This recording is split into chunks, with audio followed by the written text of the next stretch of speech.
Bir haftadan beri çekemiyordum video. Çünkü deli dehşet bir mide rahatsızlığım var. Yani hiçbir şekilde odadan çıkamıyorum, adım atamıyorum dışarıya. Ama dedim Pokhara'ya, yani Nepal Pokhara'ya gelmişken şu Fevale ekibi gezeyim. Arkadaşla beraber geziyoruz. O bana yardımcı oluyor. Normalde aslında tek başınıza da yapabiliyorsunuz bunu. Yani şu botu kendiniz kiralayabiliyorsunuz bir günlüğüne veya bir saatliğine ama çok dengesiz bir alet. Ben tek başıma kesin bu şurada falan kalırım. O yüzden dedim abi sen de benimle gel. Fiyatı da ne kadar? 500 rupi. Ama 500 Nepal rupisi, yani 20 lira 30 lira falan bir şeydir büyük ihtimalle. Size etrafı göstereyim o zaman birazcık.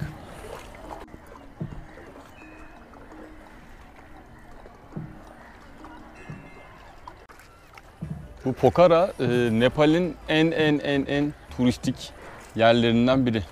Yani az önce hatta adam Hindistanlı mısın dedi. Çok fazla Hindistanlı geliyormuş buraya. Yok dedim, değilim. Yine Hindistanlı sanıldım. Yok Türk'üm falan. Dedi Türk ne?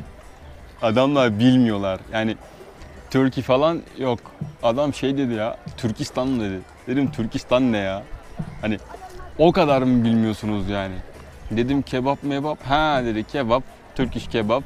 Bak Türk iş kebabının olduğunu biliyorlar ama Türkiye'yi bilmiyorlar. Ya adamların o kadar güzel böyle temple'ın neydi İngilizcesi? İşte bina, kulesi var ya.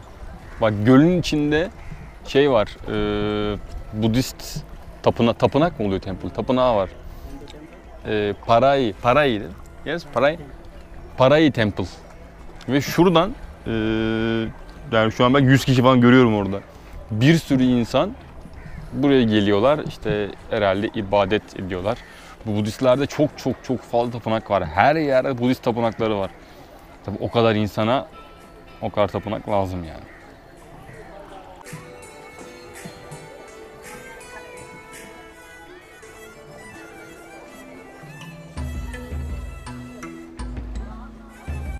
Bu arada şundan bahsetmeden geçemeyeceğim. Burada yani Pokhara'ya Nepal Katmandu'dan gelmeye kalkarsanız 190 kilometre yolu 10 saatte geliyorsunuz. Ben dün onu yaşadım. Eğer bir gün gelmek isterseniz, bence çok da gerek yok da gelmek isterseniz sakın otobüsle gelmeyin veya otostopla gelmeyin buraya. Zaten otostopla 70 saatte falan gelirsiniz buraya, yani 200 kilometre yolu. Uçaklar varmış Katmandu'dan. Uçağa binin direkt öyle gelin buraya. Hiçbir şekilde otobüs vesaire, yani karayolunu kullanmayın. Çok kötü yollar. Ve ben dün gelirken buraya benden bir öndeki arabada araba kaza yapmış, yani otobüs kaza yapmış. Taksici söyledi 7 kişi ölmüş. Resmen şansa yaşıyorum. Yani ben de ölebilirdim, yani o öndeki otobüsteki kişi ben olabilirdim. Üzülüyorum.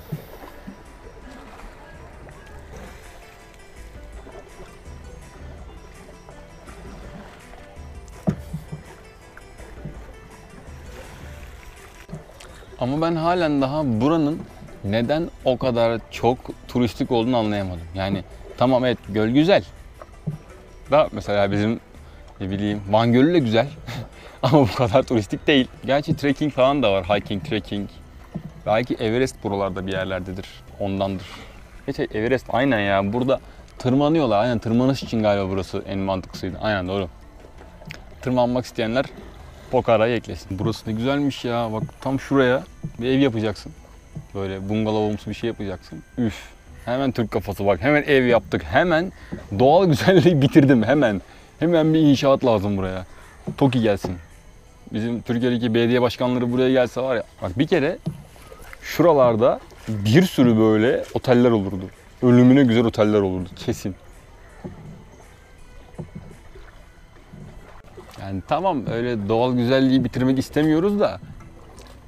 Ama insan bir hani şuralara şöyle bir 2-3 tane bungalov ev atabilir yani. Ya da ne bileyim böyle bina değil yani, taş değil de öyle odundan işte bir şeyler, tahtadan yapılabilir yani. Niye yapmıyorsunuz? Ulan ben de şey sanıyorum burayı.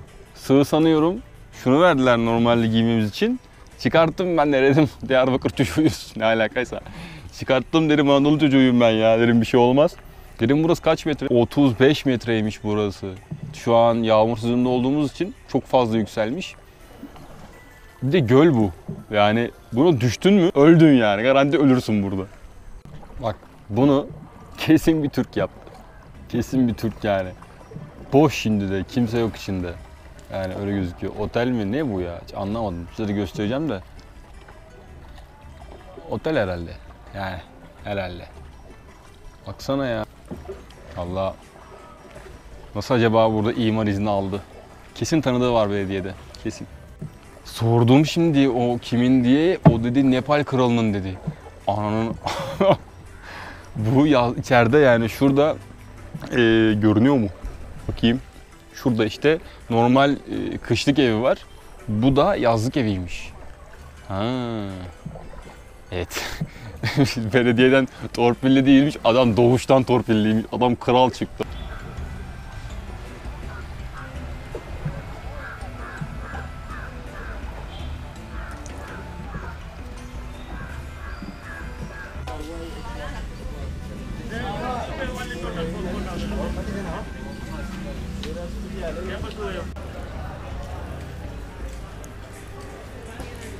Kral.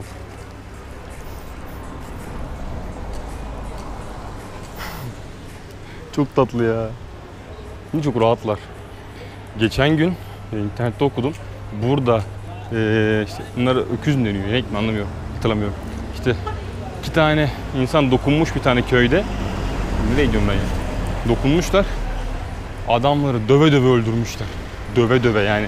Sen gidip bunların kutsallarını kesmeye çalışırsan tabii seni öldürürler yani. Bunlarda manav mantığı hep sokaklarda şu şekilde. Böyle.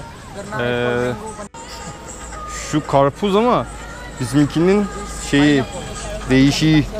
değişik böyle. Enine değil de boyuna. O da mango zaten. Bizim mango.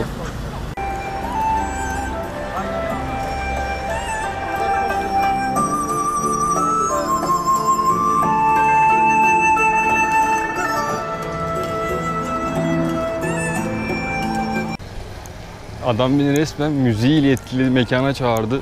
Sonra bana bunları aldırdı ya. Gösterebilecek miyim? Lan gösteremedim. Heh. Şu çok kutsal bir şeymiş. Şu da gerçek Nepal kristaliymiş. Anneme mi versem acaba? Bu holy olanı, kutsal olanı. Bu video biraz kısa oldu biliyorum ama midemden dolayı böyle. Artık otele gidip, yani hostele gidip daha doğrusu dinlenmem lazım. Şimdi zipline'a doğru yola çıktık. Sandy ile beraber. Allah'ın boyu çok kısa. 1.40 boyu var. Çok tatlı bak. Çok güzel gülüyor. Zipline yapacağım. Galiba internette okuduğuma göre 1650 metre. Yani bungee jumping yapmaktan korkan bir insanım. Gidip zipline yapacağım. Şimdi buradan aşağı atlayacağım. Tam olarak şuradan. Böyle buradan gideceğim. Ben normalde çok korkarım aslında yükseklikten. Yani öyle binaların 10. katında falan aşağı zor bakarım yani. Ama şu an 1500-1600 metreden aşağı gideceğim. Bir dakika falan sürüyor. Yani şuradan aşağı. Everything clear? Yeah. Okay. Have a nice flight. Enjoy. What's here for? Okay, so again, have a nice flight. 5, 4, 3, 2, 1, go. On your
çok güzeldi.